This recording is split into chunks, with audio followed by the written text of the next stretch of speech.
100円ください。お金いるの? Oke, selamat datang kembali di pembahasan light novel Mahoka Koko no Retosei. Pada video kali ini, kita akan melanjutkan pembahasan dari volume 20 atau yang biasa dikenal dengan Southern Sea Riot Arc.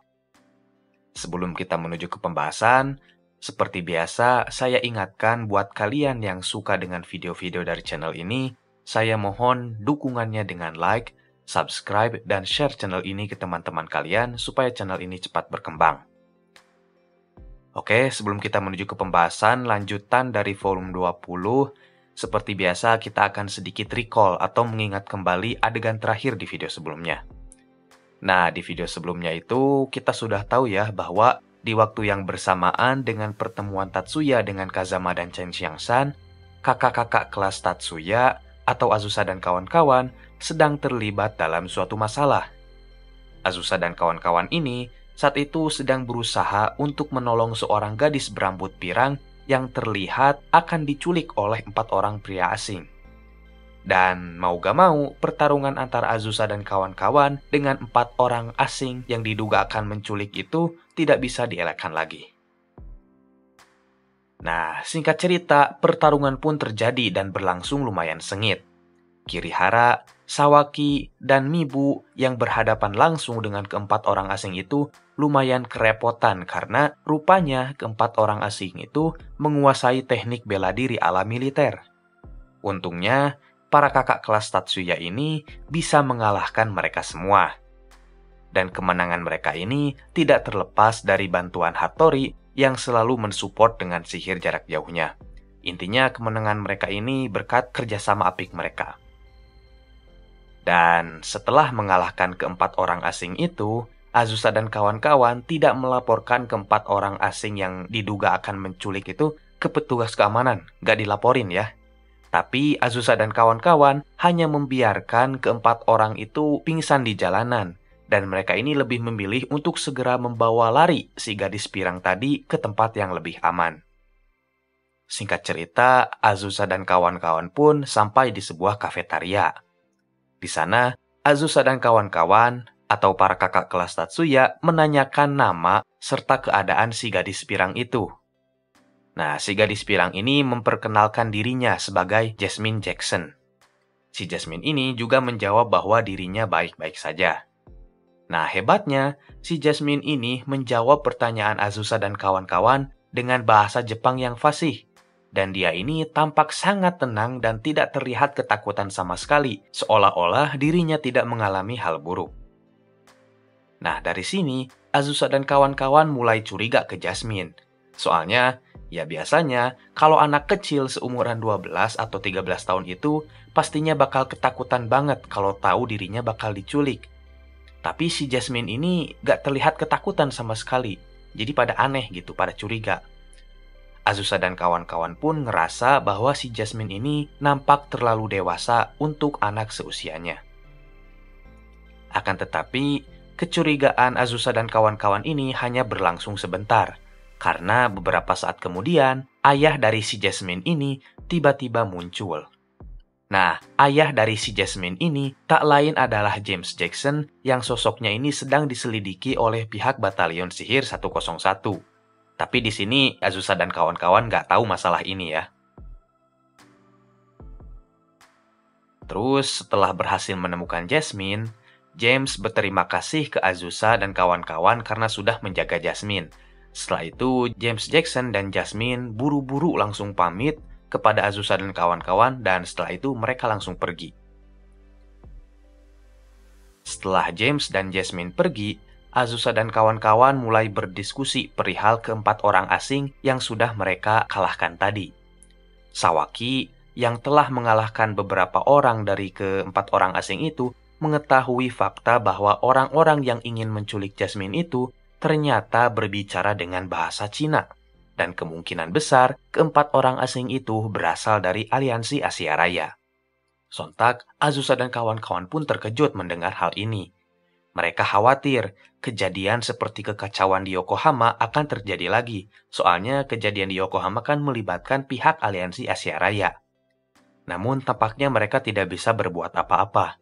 Mereka pun berharap agar kejadian mengerikan itu tidak terulang kembali. Oh iya, sebagai pengingat bagi kalian ya, siapa tahu ada yang baru nonton, James sama Jasmine ini adalah dua orang tentara dari Australia ya. Mereka ini dua orang tentara dari Australia yang diperintahkan oleh William McLeod untuk melakukan misi sabotase. Terus penjelasan kenapa Jasmine ini badannya kayak bocah, penjelasannya ada di video-video sebelumnya. Oke, kembali ke cerita. Di lain sisi, setelah James dan Jasmine pergi dari Azusa dan kawan-kawan, mereka berdua segera bergegas ke hotel di mana mereka menginap. Sambil menuju ke hotel, Jasmine dan James mulai membahas perihal 4 orang asing yang berusaha menculik Jasmine beberapa waktu lalu. Setelah dilakukan penyelidikan oleh James mengetahui bahwa keempat orang asing yang berusaha menculik Jasmine itu adalah orang-orang dari Aliansi Asia Raya. Nah, ternyata di sini diketahui fakta bahwa pihak teroris, yaitu pihak Australia dan pihak pemberontak Aliansi Asia Raya, ternyata tidak mengetahui bahwa Jepang dan Aliansi Asia Raya itu ternyata sudah bekerja sama untuk memburu para teroris. Dengan begini, Jasmine dan James, mereka ini berpikir bahwa akan sulit bagi mereka untuk tetap berkeliaran di pulau utama jika fakta bahwa Jepang dan Aliansi Asia Raya telah sepenuhnya kerjasama itu benar adanya. Jadi mereka akan sulit gerak. Selain itu, Jasmine dan James sudah yakin bahwa sosok mereka ini sudah dicurigai dan diawasi sejak kedatangan mereka ke pulau utama.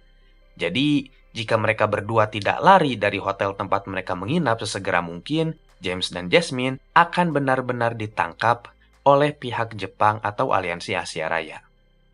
Oleh karena itulah, Jasmine dan James memulai rencana untuk kabur dari pulau utama. Pertama-tama, mereka harus membereskan barang-barang mereka yang ada di dalam hotel, dan setelah itu mereka akan langsung kabur. Akan tetapi, di saat kedua orang ini ingin kabur dari hotel, ternyata Jasmine dan James ini telah dikepung oleh sekelompok tentara khusus dari pihak Jepang, yang mana tentara khusus ini adalah tentara-tentara yang sangat ahli dalam misi penyergapan teroris. Jadi para tentara ini kayak Kopassus lah ya. Singkat cerita, James dan Jasmine pun sudah terkepung. Akan tetapi, itu bukanlah akhir bagi kedua orang Australia ini. Agar bisa kabur dari kepungan para Kopassus, Jasmine mengeluarkan sihir rahasia miliknya, yaitu sihir Ozone Circle untuk melumpuhkan musuh. Sihir Ozone Circle ini adalah sihir yang mampu mengeluarkan ozon berkonsentrat tinggi yang mampu meracuni musuh sehingga bisa melumpuhkan para Kopassus seketika. Dan benar saja, setelah Jasmine mengaktifkan sihir ini, para Kopassus itu pun langsung terkapar seketika karena menghirup ozon yang dihasilkan oleh sihir ini. Dan akhirnya, James dan Jasmine pun berhasil kabur dari kepungan. Oke, sekarang kita kembali ke lokasi di mana Kazama dan para anak buahnya berada.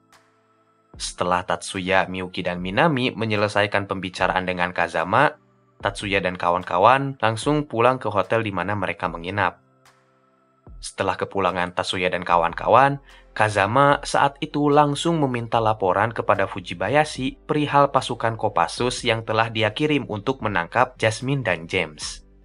Fujibayashi menjawab bahwa seluruh pasukan Kopassus itu ternyata sudah dikalahin oleh serangan sihir, atau lebih tepatnya, para Kopassus telah mengalami keracunan parah akibat gas ozon berkonsentrat tinggi yang dihasilkan suatu sihir.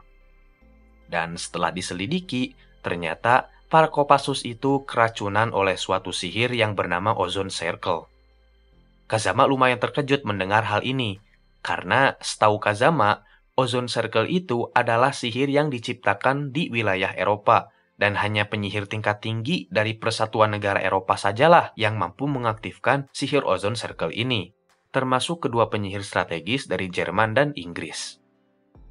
Nah, di sini Mayor Sanada menjawab keterkejutan Kazama sambil menjawab bahwa jika ada orang Australia yang mampu menggunakan sihir Ozone Circle, itu adalah suatu hal yang tidaklah mengherankan. Ini dikarenakan sudah menjadi rahasia umum bahwa Australia itu adalah bagian dari British Commonwealth. Selain itu, Australia juga memiliki hubungan dekat dengan seorang penyihir strategis dari Britania atau Inggris yang memang si penyihir strategis ini adalah ahlinya dalam sihir ozone circle. Dan penyihir strategis ini tidak lain adalah si William McLeod. Nah, keterkejutan Kazama tidak berhenti sampai di situ. Dari penyelidikan yang telah dilakukan oleh Fujibayashi Kyoko, ternyata orang yang telah mengaktifkan sihir ozone circle itu adalah seorang gadis berambut pirang yang tak lain adalah Jasmine Jackson. Dari sini, Kazama jadi teringat kembali dengan perkataan Tatsuya yang mengatakan bahwa si gadis berambut pirang atau si Jasmine itu tidak terlihat seperti umurnya. Kini, Kazama sepenuhnya mengerti maksud dari perkataan Tatsuya itu, yang seolah menyiratkan bahwa Jasmine Jackson ini bukanlah seorang gadis biasa. Setelah itu, Fujibayashi Kyoko tiba-tiba memberitahu Kazama bahwa satelit pengamat milik kemiliteran telah berhasil menangkap foto dari James Jackson dan Jasmine Jackson. Dengan begini, Batalion Sihir 101 tidak akan membiarkan kedua orang Australia ini lolos lagi dengan mudah. Nah, sementara itu, setelah berhasil kabur dari kepungan para Kopassus Jepang, James dan Jasmine pergi ke sebuah hotel di pesisir pantai untuk bertemu dengan sekutu mereka, yaitu para pemberontak dari Aliansi Asia Raya. Di sana, James dan Jasmine mengadakan pertemuan dengan pemimpin para pemberontak, yaitu Mayor Daniel Liu. Dalam pertemuan itu, Mayor Daniel Liu membahas perihal kehadiran dari penerus klan Yotsuba atau Tatsuya dan Miyuki saat upacara Hingan. Daniel Liu menganggap bahwa Tatsuya dan Miyuki itu merupakan orang-orang yang tidak boleh diremehkan, karena siapa tahu suatu saat Tatsuya dan Miyuki ini akan mengganggu jalannya misi sabotase yang akan dilakukan oleh para pemberontak dari Aliansi Asia Raya ini. Mendengar ucapan Daniel ini, baik James maupun Jasmine, mereka berpendapat bahwa kehadiran Tatsuya dan Miyuki pada suatu acara penting itu adalah suatu hal yang tidak aneh. Karena mereka berdua itu kan berasal dari salah satu klan ternama gitu. Akan sangat kecil kemungkinannya jika Tatsuya dan Miyuki ini akan menjadi orang-orang yang mencegah keberhasilan misi sabotase. Dan jika memang Tatsuya dan Miyuki ini terlibat dalam usaha untuk pencegahan sabotase, Jasmine dan James menganggap bahwa Tatsuya dan Miyuki ini hanyalah seorang pelajar. Jadi mereka menganggap bahwa Tatsuya dan Miyuki itu bukanlah suatu ancaman. Akan tetapi, Daniel Liu yakin bahwa Tatsuya dan Miyuki itu bukanlah pelajar biasa. Daniel Liu berpendapat bahwa para pelajar dari SMA Sihir Jepang itu, terlebih lagi dari Ten Master Clans, mereka ini memiliki kekuatan tempur yang gak bisa diremehkan. Daniel Liu mengungkapkan fakta bahwa saat Aliansi Asia Raya menyerang Yokohama, Katsuto Jumonji yang saat itu masih pelajar, berhasil memukul mundur dan menghancurkan pasukan Aliansi Asia Raya dengan kekuatannya dan juga jiwa kepemimpinannya. Setelah mendengar pendapat Daniel Liu, James, Jasmine, dan pihak pemberontak Aliansi Asia Raya pun mulai mewaspadai Tatsuya dan Miyuki, dan mereka tidak akan meremehkan Tatsuya dan Miyuki lagi. Nah, tapi ironisnya, para teroris ini tidak tahu bahwa kewaspadaan mereka inilah yang akan menjadi jebakan untuk diri mereka sendiri. Ini dikarenakan para teroris ini hanya mewaspadai Tatsuya dan Miyuki tanpa mengetahui seberapa mengerikannya kekuatan Tatsuya dan Miyuki yang sebenarnya. Jadi, ini seolah-olah kewaspadaan yang menjebak pada ketidakwaspadaan. Pada hari Senin, tanggal 25 Maret, Tatsuya, Miyuki, dan Minami masih menikmati masa-masa liburan mereka. Tatsuya dan kawan-kawan ini bersantai di hotel mewah seolah-olah tidak mau menyia-nyiakan segala fasilitas yang disediakan untuk mereka. Nah, pada siang harinya, Tatsuya berencana untuk mengajak Miyuki dan Minami berekreasi ke sebuah pulau yang bernama Pulau Ishigaki. Pulau Ishigaki ini berjarak sekitar 400 km dari pulau utama atau Pulau Kumejima di mana Tatsuya tinggal. Oh iya, karena Tatsuya tidak tahu menahu soal lokasi wisata di Pulau Ishigaki yang pengen dia kunjungin, Tatsuya dan kawan-kawan akan dipandu oleh Hingaki Joseph sebagai tour guide. Nah, si Hingaki Joseph ini gak hanya berperan sebagai tour guide aja, tapi Hingaki Joseph ini juga bakal jadi supir pribadi Tatsuya dan kawan-kawan. Perjalanan pun membutuhkan waktu 3 jam dengan kapal mewah berkecepatan tinggi. Dan akhirnya Tatsuya dan kawan-kawan pun tiba di Pulau Ishigaki. Sesampainya di Pulau Ishigaki, Tatsuya, Miyuki, dan Minami diantar oleh Hingaki Joseph dengan sebuah mobil ke berbagai macam tempat rekreasi yang ada di Pulau Ishigaki. Tatsuya dan kawan-kawan benar-benar menikmati waktu mereka saat itu. Tatsuya dan kawan-kawan pun bersenang-senang sampai tiba petang hari di mana mereka harus segera pulang ke pulau utama. Nah, pada saat petang harinya, sebelum Tatsuya dan kawan-kawan pulang ke pulau utama, Tatsuya mengajak Miyuki untuk mengunjungi sebuah toko perhiasan. Tatsuya dan Miyuki memasuki toko perhiasan tersebut dan Tatsuya disambut oleh pelayan di toko perhiasan tersebut seolah-olah sudah ditunggu kedatangannya. Rupanya, Tatsuya ini sudah mereservasi atau memesan sebuah perhiasan di toko itu beberapa hari sebelumnya. Dan perhiasan yang dipesan Tatsuya itu adalah sebuah kalung mutiara yang sangat luar biasa indahnya dengan campuran gradasi warna putih, hitam, dan emas. Kalung mutiara ini sudah pasti sangat mahal. Setelah itu, Tatsuya pun mengambil kalung mutiara itu dan memasangkannya di leher Miyuki, sembari mengucapkan ucapan selamat ulang tahun kepada Miyuki. Wah, di sini Miyuki benar-benar sangat bahagia banget ya dengan kejutan dari Tatsuya ini. Saking bahagianya Miyuki ini sampai-sampai manggil Tatsuya dengan panggilan Tatsuya-sama. Dan setelah itu Tatsuya dan kawan-kawan pun kembali pulang ke pulau utama. Oke, sekian dulu untuk video kali ini. Kita akan lanjutkan pembahasannya di video selanjutnya. Terima kasih karena sudah menonton sampai habis, dan sampai jumpa di video berikutnya.